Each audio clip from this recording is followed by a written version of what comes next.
नमस्कार, मैं doctor Monika Chaudhary, associate professor drawing and painting, government college. आज का जो हमारा विषय है वो है लियोनार्डो दा विंसी की the last supper. The last supper, जैसा कि नाम से ही स्पष्ट है, दिन का आखिरी भोजन। लियोनार्डो दा विंसी की यह पेंटिंग हाई रेनेसा की एक बहुत ही फेमस पेंटिंग थी। हाई रेनेसा अर्थात चरम पुनरुत्थान काल, उस समय की यह पेंटिंग उस समय को पूर्णतया दिखाने वाली पेंटिंग कही जाती थी। हाई रेनेसा के सारे गुण इस पेंटिंग में हैं, ऐसा कहा जा सकता है। और लियोनार्डो के कंपोजिशनल और जो जो आकृतियों की बनावट के गुण हैं वो भी इसमें दिखाई पड़ते हैं। वैसे तो लियोनार्डो दा विंसी ने अनेक चित्र बनाए, लेकिन उसकी कुछ ही पेंटिंग्स हैं जो अभी भी ओरिजिनल रूप में सामने हैं। हालांकि द लास्ट सपर ओरिजिनल रूप में अब हमारे सामने नहीं है।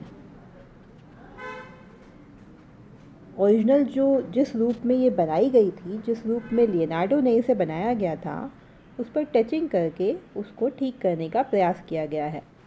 इसका मुख्य कारण यह है कि यह पेंटिंग 1498 में बनाई गई थी,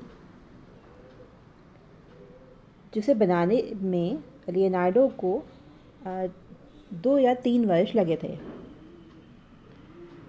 और इसे बनाते बनाते ही जो प्लास्टर ये दीवार पर बनाई गई है, जो फ्रेस्को पेंटिंग है, जो प्लास्टर है वो दीवार से उखड़ने लगा था। तो लियोनार्डो को यह एहसास हो गया था कि यह चित्र अधिक दिन तक नहीं टिक पाएगा। इसका मुख्य कारण यह था कि लियोनार्डो ने इसमें एक अलग टेक्निक यूज़ करी थी। क्योंकि लियोनार्डो एक प्रयोगधर्मी कलाकार था, अनेक प्रयोग करता रहता था, तो इसलिए उसने दीवार पर जो प्लास्टर था उस पर सीधे तैर रंग में, मतलब ऑयल कलर में, इस पेंटिंग को बनाने का प्रयास किया था, जिससे दीवार पर वो ऑयल कलर पूरी तरह से समा नहीं सके और वो पेंटिंग नष्ट होने लगी। लियोनार्डो के बनाते बनाते ही उसका प्लास्टर कहीं कहीं जगह से उखड़ने सा हो गया था। लियोनार्डो को इसका एहसास था और रही सही कसर कुछ शताब्दियों के बाद वैसे ही ख़त्म होने के कगार पर आ गई। इसको समय समय पर टचिंग करके ठीक किया जाता रहा, लेकिन कुछ समय जो आक्रमणकारी थे उनके आक्रमणों से इस चर्च को जो जो नष्ट हुआ उसके कारण, या फिर जो सैनिक इसमें रहने लगे और सैनिकों ने इसमें जो इसके चेहरे थे उनको गोलियों का निशाना बना दिया, जिससे इसके चेहरे काफ़ी मिट गए। और दूसरा जो नीचे का पोर्शन, जैसे कि हम ईसा मसीह के नीचे का भाग देख सकते हैं, यह एक प्लेन रंग कर दिया गया है। अब यहाँ पर पूर्व में ईसा मसीह के पैर बने हुए थे, जहाँ पे दरवाज़ा निकाल दिया गया, तो उससे भी चित्र को काफ़ी नुकसान पहुँचा। इस चित्र की विशेषता यह है कि ये कंपोजिशन की दृष्टि से, संयोजन की दृष्टि से एक बहुत ही सुंदर सुसंयोजित संयोजन है। इसमें मिलन के एक चर्च में बना हुआ यह चित्र लियोनार्डो दा विंसी और चरम पुनरुत्थान काल का सबसे प्रमुख चित्र कहा जाता है। इसमें इसका विषय जो हम देखें अगर, तो इसमें टोटल 13 आकृतियाँ बनाई गई हैं, जिनमें सबके चेहरों के अलग अलग भाव, सबके हाथों की अलग अलग मुद्राएं और सबके पैरों की भी नेचुरली अलग अलग मुद्राएं हैं, और सबके जेस्चर पोस्चर अलग अलग रूप में अंकित किए गए। एक्चुअली ये उस समय का चित्र था, उस क्षण को पकड़ने का चित्र था जिस क्षण ईसा मसीह ने ये कहा, जो अपने जो 12 जो पुरोहित थे, जो उसके शिष्य थे, उनसे ये कहा कि तुम में से कोई एक मुझे धोखा देगा। जब उन्होंने इस बात को कहा तो लियोनार्डो दा विंसी जो कलाकार था, उसने बाइबल की इस कथा के इस पर्टिकुलर अंश को पकड़ने का प्रयास किया इस चित्र के माध्यम से। ईसा मसीह के चेहरे पर ये कहने के पश्चात शांति है और करुणा है, और उनके हाथ की अगर मुद्राएं अपन देखें तो उनके हाथों की मुद्राओं से पता लगता है कि सब कुछ जैसे ख़त्म ही है, जो यहाँ पे संसार में था वो छोड़ दिया मैंने जैसे। और अगर दूसरे चेहरों को देखा जाए तो वो सब शॉक्ड हैं इस बात से कि ईसा मसीह ने ऐसा कहा उनके लिए, या फिर वो सब व्यथित हैं, दुखित हैं, या फिर कहा जाए कि वो एकदम से अचंभे में आ गए कि ईसा मसीह ऐसा कैसे कह सकते हैं हमें। और और उसमें से एक आकृति जिन्होंने जिसने ईसा मसीह को सचमुच धोखा दिया था, जुडास की आकृति, वो अलग रूप में प्रदर्शित की गई है। लियोनार्डो दा विंसी ने इन सब आकृतियों के अलग अलग चेहरे की मुखमंडल बनाने के लिए जो काफ़ी अधिक स्टडी की थी, काफ़ी सारे चेहरों की अलग से स्टडी की। उसने इस संबंध में कई सारे स्केच बनाए थे। वो बहुत ज़्यादा अभ्यास किया करता था, ऐसा हम जानते ही हैं, उसके स्केचेस में मिला ही है।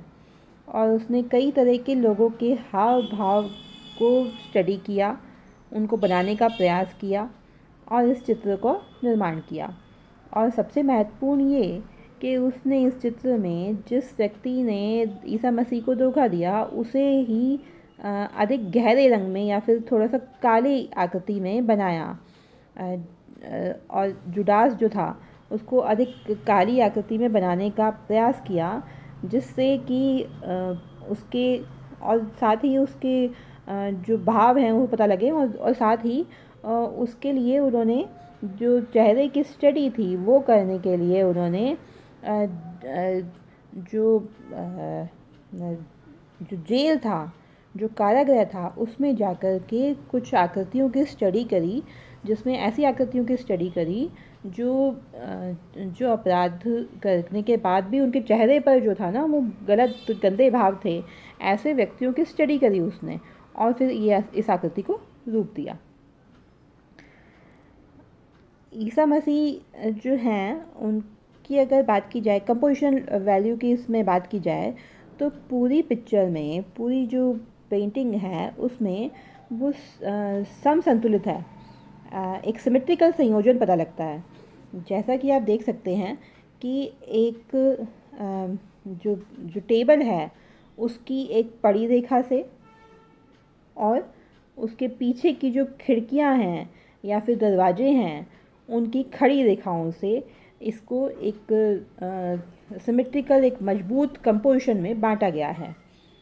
ईसा मसीह के पीछे का बैकग्राउंड एक खिड़की बीच में रख दी और उसमें आगे ईसा मसीह का चेहरा है, तो एक अलग से वो पोर्ट्रेट बन कर के उभर रहा है ईसा मसीह का, और एक अलग सा प्रकाश ईसा मसीह के चेहरे की ओर आ रहा है जो उनके चेहरे को दिव्य बनाता है। कोई पीछे आभा मंडल नहीं बनाया गया है इसमें, लेकिन दिव्यता दिखाने के लिए वो जो खिड़की का जो आकार बनाया गया उससे ही वो आभा मंडल का रूप ले लिया उसने। और साथ ही जो दीवारें हैं उसके बाद फिर खिड़कियाँ, और उसके पश्चात जो पीछे का जो बैकग्राउंड था उसको तिरछे रूप में काटती हुई तीन तीन की दोनों तरफ जो दरवाजे थे, 3 या 4 की संख्या में जो दोनों तरफ दरवाजे बनाए गए, जो ब्लैक रूप में जो बनाए गए, ब्राउन ब्लैक रूप में, वो एक सिमेट्रिकल कंपोजिशन को और ज़्यादा आधार प्रदान करते हैं, क्योंकि उसमें तिरछी जो रेखाएं आ रही थी उससे क्या हुआ कि एक साइंटिफिकली एक पर्सपेक्टिव का रूप ले लिया उसने, और जो सीधा जो कंपोजिशन था वो एक परिप्रेक्ष्य के कारण एक जो रियलिस्टिक जो था वो बन पड़ा। छाया प्रकाश के साथ साथ ये परिप्रेक्ष्य जो था इसमें ये यूज़ किया पर्सपेक्टिव लियोनार्डो ने। दूसरा ये कि सिमेट्रिकल संयोजन होते हुए भी इसमें जो आकृतियाँ थी वो 3-3 के ग्रुप में, अगर आप ध्यान से देखें तो 3-3 के ग्रुप में आकृतियाँ बनाई गई। 3 आकृतियाँ ईसा मसीह के एक और, 3 आकृतियाँ ईसा मसीह के दूसरी ओर, और उसके बाद में भी लास्ट में भी 3 आकृतियाँ और 3 आकृतियाँ, 3-3 के ग्रुप में ये आकृतियाँ दोनों ओर बनी हुई। इस तरह से जो 12 जो आकृतियाँ थी उनका निर्माण किया, और बीच में ईसा मसीह। तो पूरी एक सिमेट्री प्रदान करी गई, लेकिन फिर भी ये आकृतियाँ अगर आप ध्यान से देखें तो अलग अलग मुद्राओं में बनाई गई हैं।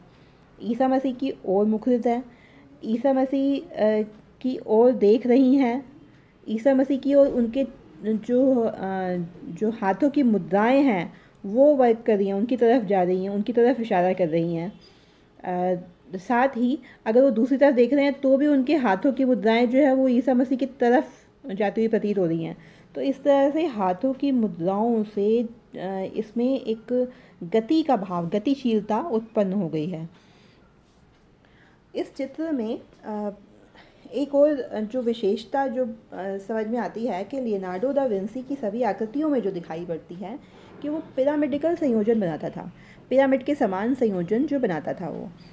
जैसा कि अपन ईसा मसीह की आकृति में देख सकते हैं कि वो स्वयं में एक पूरी कलाकृति है, पूरा एक पोर्ट्रेट बना दिया है ईसा मसीह का, जो पिरामिडिकल संयोजन में दिखाई पड़ रहा है, अपन को पिरामिड रूप में दिखाई पड़ रहा है। पिरामिड मतलब त्रिकोणाकार रूप में हमें दिखाई पड़ रहा है। और इसी तरह अपने इस जो विशेषता थी उसको लेते हुए लियोनार्डो दा विंसी ने जो 3-3 की आकृतियाँ बनाई, उसे भी अगर अपन ध्यान से देखें तो एक वो पिरामिडिकल आकार में हमें 3-3 आकृतियाँ पता लगती हैं, इसलिए वो ग्रुप्स दिखाई पड़ते हैं 3-3 के अलग से। ध्यान से इस चित्र को देखें।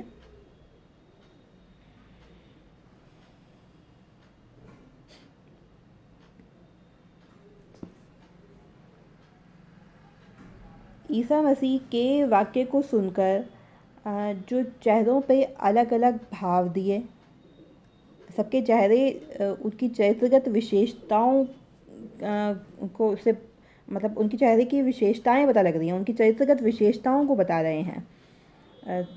सब जो है वो ईसा मसीह के मुख की ओर मुखरित है। ईसा मसीह जबकि बिल्कुल शांत दिख रहे हैं। चित्र में दोनों ओर के चेहरों में जो हलचल है, जो आकृतियों में जो मुद्राओं में हलचल है, वो बीच की तरफ इंगित कर रही है, मध्य में इंगित कर रही है। और मध्य में क्या है? पीछे की तरफ प्रकाश, और बीच में ईसा मसीह की शांत आकृति। और उस शांत आकृति में जो पीछे की खिड़की से जो प्रकाश आ रहा है वो ईसा मसीह के शरीर को चमका रहा है, और ईसा मसीह को एक अलग से एक आभामंडल प्रदान कर रहा है, दिव्यता प्रदान कर रहा है। और पीछे की जो खिड़कियां हैं, उसके बाद जो दरवाजे साइडों पे आए, उनमें एक जैसे प्रकाश ना विलीन सा होता चला गया, मतलब धीरे से पीछे से बीच मध्य में से चित्र के प्रकाश आ रहा है पीछे की तरफ, और वो आसपास विलीन हो रहा है, जिससे ईसा मसीह एक फ्रेम में बन गए लगते हैं। और आकृतियाँ जो हैं वो पीछे से आ रही प्रकाश और उसके बाद अंधकार में विलीन हो रही हैं, ऐसा प्रतीत होता है। जो 12 जो ये पुरोहित जो शिष्य बनाए गए, उनका अलग अलग अस्तित्व है, यद्यपि वो अलग अलग रूप में पोर्ट्रेट हैं। अगर अपन ध्यान से देखें तो अलग अलग उनके हाव भाव और पोर्ट्रेट अलग से बनाए गए हैं, लेकिन वो फिर भी आपस में एक दूसरे में विलीन हो रहे हैं, और वो अंधकार में विलीन होते हुए दिखाई पड़ रहे हैं। उससे क्या है कि वो जो आकृतियाँ हैं वो एक दूसरे में मर्ज सी हो गई हैं। तो वो एक आकृति को अलग निकाल लें ना, तो दूसरी आकृति मतलब पूर्णता नहीं रहेगी। जैसे एक जो रंग भरा गया, उसके पीछे वो डार्क कलर भर करके, या फिर उसके साइड में जो डार्क कलर भर करके जो आकृति को निकालने का प्रयास किया गया, वो बहुत रुचिकर है। इसके कारण ये सब एक ही फ्रेम में बंधे हुए लगते हैं, मतलब अलग अलग पोर्ट्रेट होते हुए भी एक ही फ्रेम में बंधे हुए हैं। और एक कंपोजिशन, एक जो कंपोजिशन में जो कहना चाहिए कि अलग अलग चरित्र होते हुए भी एक मर्ज हो रहा है आपस में कंपोजिशन। अगर चेहरों को अपन ढक देना तो मतलब वो अलग नहीं हो पाएंगे, एक साथ ही है, एक साथ लगता है चित्र। पर्सपेक्टिव जैसा कि मैंने बता ही दिया है कि एक साइंटिफिक ढंग से कोशिश करा, जो पीछे की दीवारों में अपन को, साइड की दीवारों में जो डायगनल आ रही है ना दरवाज़ों की दीवारें, और ऊपर छत की दीवार, उससे पता लग रहा है, मतलब एक बड़ा सा रूम का एक आकार दे दिया गया है। जो भोजन का कक्ष है ऐसा लगता है कि वो बहुत ही विशाल आकार का है। दूसरी बात ये कि जो कलर्स हैं उसमें एक अलग सी सूदिंग है, वो इतना उष्णता नहीं है उसमें, ठंडक का आभास देता है। आकृतियाँ तो कोमल और लचीली हैं ही, जो कि लियोनार्डो की एक विशेषता रही है कला की, कि उसकी सारी आकृतियों में सॉफ्टनेस होती है। और साथ ही लियोनार्डो ने इस कलाकृति को बनाने में वैसे बहुत समय लगा दिया था, लेकिन 12 अलग अलग भावों को क्योंकि उसको बनाना था, चरित्र 12 अलग अलग बनाने थे उसने।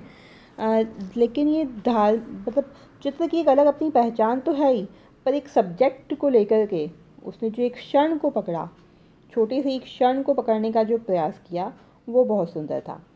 शारीरिक दृष्टि से और मानसिक दृष्टि से चित्र जो है वो बहुत ही सुंदर ढंग का बन पड़ा है, और मतलब एक अलग ही पहचान बनाता है अपनी। भावनात्मक चित्रण है, संयोजन बहुत सुंदर है, सिमेट्रिकल है, लेकिन फिर भी उसमें गति है, नपा तुला सा है, बंधा हुआ संयोजन है, पिरामिडिकल जो उसकी जो क्वालिटी थी वो भी आई है।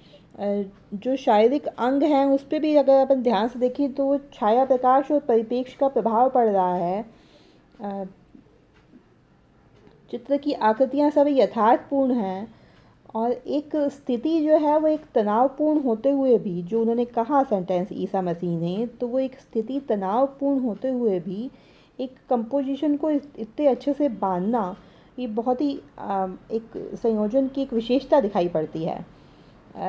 ये चरम पुनरुत्थान काल का एक ऐसा चित्र है जिसमें एक मतलब तनावपूर्ण स्थिति दिखाई, और ईसा के शिष्यों की जो मुखाकृतियाँ हैं उसको मनोवैज्ञानिक आधार पर दिखाने का प्रयास किया गया। इससे पहले जैसा कि अपन पढ़ चुके हैं, रेनेसा से पहले गोथिक काल था। तो ये जो समय था रेनेसा का, जो हाई रेनेसा का टाइम आया, तो इस टाइम जो कला का जो कला दबी पड़ी थी ना, वो अपने कलाकार अपने हिसाब से उसको चेंज कर रहा था। तो ये मनोवैज्ञानिक ढंग से जो दिखाया गया भावों को अलग अलग, ये कलाकार की अपनी विशेषता थी, जो इस समय 15वीं शताब्दी में एक नई चीज़ थी कि कलाकार ने अपनी तरह से उस चित्र को बनाने का प्रयास किया। इस तरह का चित्रण पहले नहीं हुआ था, जबकि जो द लास्ट सपर है वो कलाकृति काफ़ी लोगों ने बनाई है, काफ़ी कलाकारों ने यूरोप में बनाई है, लेकिन इस तरह का चित्रण जो अलग अलग चरित्रगत विशेषताओं का मनोवैज्ञानिक रूप में चित्रण था, इस तरह का चित्रण पहले नहीं हुआ था। लियोनार्डो जो था उसने जब ये चित्र बनाया तो ये उसके सामने ही दीवार से उखड़ने लग गया था, ऐसा कहा जाता है। इसका कंपोजिशन अगर अपन लाइंस में अगर देखें, आकृतियों को अगर अपन लाइंस में दिखा दें आउटलाइन में, तो देखो वो किस तरह से एक आड़ी रेखा का बोध कराती हैं, और टेबल की लाइन भी एक आड़ी रेखा है, बैठी हुई जो रेखा होती है वो रेखा है, और पीछे की खड़ी रेखाएं। तो एक बहुत ही सुंदर कंपोजिशन को उसने रूप दिया है, और डायगनल रेखाएं जो हैं वो पर्सपेक्टिव को जो साइंटिफिक रूप है वो दे रही हैं, नहीं तो इसमें कोई पर्सपेक्टिव का कुछ भी अंश नहीं है। दूसरा आकृतियों में उसने छाया प्रकाश दे दिया था, इससे भी पर्सपेक्टिव आ गया। लियोनार्डो दा विंसी की ये जो पेंटिंग है, ये 1498 में बनकर के तैयार हो गई थी, और उसके बाद ये काफ़ी कुछ उखड़ गई, और 1692 में इसका एक प्रतिलिपि भी तैयार की गई थी जो इसकी तरह की थी। अब जो कलाकृति वहाँ पे लगी हुई है ना, जैसा कि आप देख सकते हैं कि पूरी दीवार पर ये कितने बड़े रूप में कलाकृति है, एक व्यक्ति जैसे वहाँ पे देख रहा है, तो ये बहुत ही बड़े आकार में कलाकृति पूरी दीवार को कवर किए हुए है। और एक अलग ही रूम का एहसास करा रही है कि इसके अंदर घुस जाए और रूम बन जाए एक। और ये जहाँ व्यक्ति खड़ा है वहाँ पे दरवाज़ा निकाल दिया गया था, जिससे कि कलाकृति ख़राब हो गई काफ़ी। और अभी जो ये कलाकृति है वो काफ़ी कुछ उसका संरक्षण किया गया है, लेकिन उस वो इतनी जगह से इतनी बार उखड़ चुकी है, तो उसका जो लियोनार्डो द्वारा बनाई गई ओरिजिनलिटी है ना, वो ख़त्म हो चुकी है। एक और चीज़, जैसा कि मैंने बताया कि जुडास जो जिसने उनको धोखा दिया था असल में, उसकी आकृति जब यहाँ पे बनाई गई, जब उसके हाव भाव दिखाने का प्रयास किया गया, तो लियोनार्डो ने इसमें जो कारागृह में जो जो अपराधी थे उनका स्टडी करा था। और दूसरा एक और चीज़ इसमें यूज़ करी गई कि उसने इसमें जो कलर किया गया ना, वो दूसरी आकृतियों से अपेक्षाकृत अधिक डार्क कलर का है, जिससे क्या हुआ कि एक जो जो एक भाव आता है ना कि ज़्यादा डार्क अलग सा दिखा दिया उसको, तो वो एक गलत आदमी का उसने चित्रण मतलब कराने का प्रयास किया। ऐसे ये कुछ कलाकृतियाँ की इसकी कई सारी कॉपीज़ बन चुकी हैं। इसकी कई चित्रकारों ने बनाई हैं लियोनार्डो के इस चित्र की कॉपीज़, तो वही मैंने दिखाने का प्रयास किया है। लियोनार्डो की ये कलाकृति बहुत ही सुंदर कलाकृति है, और ये चरम पुनरुत्थान काल की एक सबसे ज़्यादा फेमस कलाकृति मानी गई है। और ईसा मसीह को जब उसने बनाया तो वो धार्मिक मान्यता के हिसाब से इतना सुंदर, कोमल और इतना सॉफ्ट बनाया, और एक उनके चेहरे पर जो एक भाव था वो बहुत ही सॉफ्टनेस वाला था। तो वो इसलिए जो धार्मिक जो बंधन थे उसमें इस चित्र को गलत नहीं कहा गया। नहीं तो 15वीं शताब्दी यूरोप में ऐसी शताब्दी थी जब वो धार्मिक जो विषय थे उन पे अगर कुछ गलत चित्र बना दे तो वो कलाकार को सज़ा भी मिल जाया करती थी। लेकिन उसने ईसा मसीह की आकृति में उस धार्मिक जो भाव था उसको फुलफ़िल किया, और दूसरी आकृतियाँ जो थी ना उसमें उसने अपनी जो कलाकारी थी वो दिखा दी। तो उससे क्या हुआ कि एक इस चित्र को स्वीकार कर लिया गया, एक अच्छे रूप में स्वीकार किया गया। तो लियोनार्डो दा विंसी की एक कलाकृति बहुत ही सुंदर बन पड़ी है, और कंपोजिशन की दृष्टि से ये आज भी स्टडी का विषय है। तो आप इसको देखिएगा, और आज के लिए बस इतना ही।